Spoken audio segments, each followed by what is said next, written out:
sat the dog with eyes as big as teacups, staring at him. "You're a handsome fellow," said the soldier, and set him on the witch's apron. Then he took as many copper skillings as his pockets would hold, closed the chest, put the dog back, and went into the second room. Eek! There sat the dog with eyes as big as mill wheels. "You shouldn't look at me so hard," said the soldier. "You might hurt your eyes."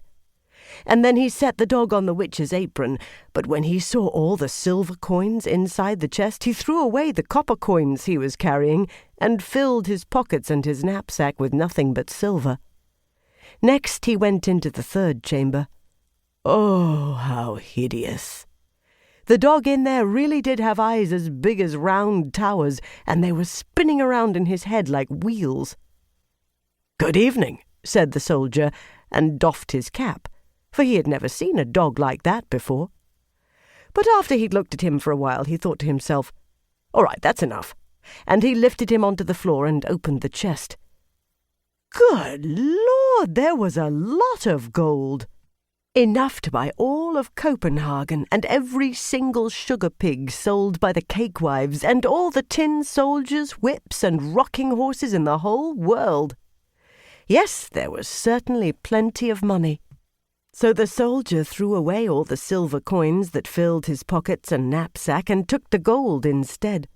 Yes, all his pockets, his knapsack, his cap, and his boots were so full that he could hardly walk. Now he had money. He put the dog back on the chest, slammed the door shut, and called up through the tree, "Hoist me up now, you old witch." "Do you have the Tinderbox?" asked the witch. "Oh, that's right," said the soldier. "I forgot all about it." And he went over and picked it up. The witch hoisted him up, and he once again stood on the road, with his pockets, boots, knapsack, and cap full of money. "What do you want the Tinderbox for?" asked the soldier. "That's none of your business," said the witch. "You've got the money. Now just give me the Tinderbox." "Pish-posh," said the soldier. "Tell me right now what you want it for, or I'll pull out my sword and chop off your head." "No," said the witch. So the soldier chopped off her head. There she lay. But he wrapped up all his money in her apron, slung it in a bundle over his shoulder, stuffed the Tinderbox in his pocket, and headed straight for the city. It was a lovely city, and he went inside the loveliest of inns and demanded the very best rooms and his favourite food, because now he had so much money that he was rich. The servant who was supposed to polish his boots thought they were rather strange old boots for such a rich gentleman to be wearing, but he hadn't yet bought himself new ones. By the next day he had a good pair of boots and fine clothes to wear.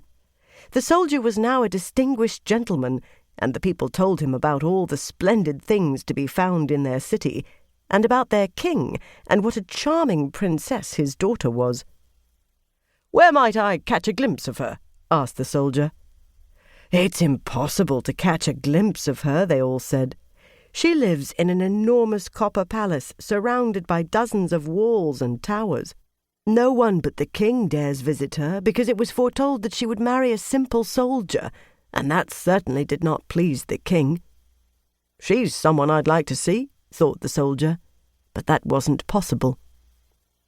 He was now leading a merry life, going to the theatre, taking drives in the king's gardens, and giving away a great deal of money to the poor, which was a very nice gesture. No doubt he remembered from the old days how miserable it was not to have even a skilling. He was now rich and wore fine clothes, and had so many friends who all said that he was a pleasant fellow, a real gentleman, and that certainly pleased the soldier. But since he was spending money each day and not taking any in, he finally had no more than 2 skillings left, and had to move out of the beautiful rooms where he had been living and into a tiny little garret room right under the roof. He had to brush his own boots and mend them with a darning needle, and none of his friends came to see him because there were too many stairs to climb. It was a very dark evening, and he couldn't even afford to buy a candle. But then he remembered there was a little stump of one in the Tinderbox he had taken from the hollow tree when the witch had helped him inside. He took out the Tinderbox and the candle stump, but the minute he struck fire...